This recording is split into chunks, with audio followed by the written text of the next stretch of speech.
Sharon Markey, student of the Bhopal School of Social Sciences, B.Ed, 3rd semester. Today in this video, we are going to discuss a very important topic, that is structure of cell. The cell, as we all know, is the building block or basic unit of all living organisms, and that is why it makes it very important to know the structure of cell. So here we have the structure of animal cell and the structure of plant cell, and these are all the parts of the cell. There are various kinds of cell in this whole world, and these two are some of the general.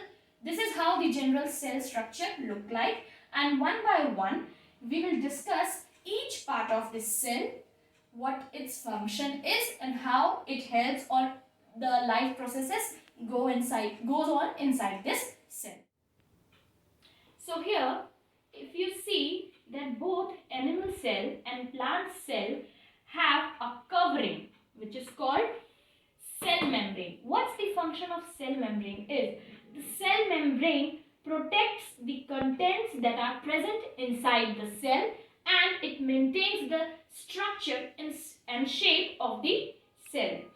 The cell membrane also is called as selectively permeable membrane. That means it allows only few things to enter inside the cell and rest of the things are kept out of the cell. For example, it only allows oxygen and nutrients to get inside the cell and rest of the things are kept out. Next, we'll discuss about cell wall. If you see here, the animal cell do not have a cell wall. So, cell wall is an additional protective layer which is present in plant cell, which is made up of a carbohydrate called cellulose. It is thick, rigid and permeable.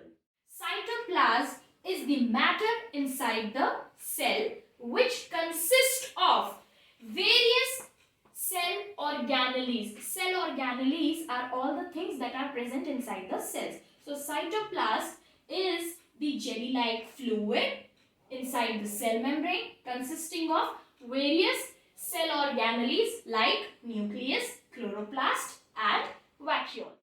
Nucleus is the very important and largest cell organelle that is present inside a cell.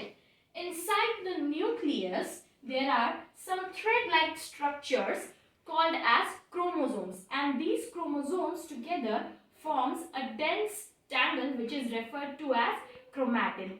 These chromatin contains genes, and genes are the ones which give order to cell to perform various functions, and because of this reason nucleus is also called as the control room of cell. Now each and every cell present in the world have a nucleus except the red blood cells. The next cell organelle is chloroplast, which is not present in animal. Chloroplast basically gives pigments to plants, which is called chlorophyll, which helps in the preparation of food in plants, and this whole process of preparing food in plant is called as photosynthesis. So chloroplast gives a green pigment to the plant which is called chlorophyll, which helps in the food making process of plant, and that is why it is not present in animal cell. The last cell organelle that we are going to discuss is vacuole. Now vacuole is the center part. It is the central and the largest part inside the cell. It has a fluid in which all the food, waste and different kinds of things that enters the cell gets dissolved. Now animal cells do not usually have a vacuole, and even if there is a vacuole present in animal cell, then it might be not as large as it is in plant cell. They might be small like this. For example, in amoeba you can see the vacuoles, but they are very small in size. So that's all for the structure of cell. Thank you very much.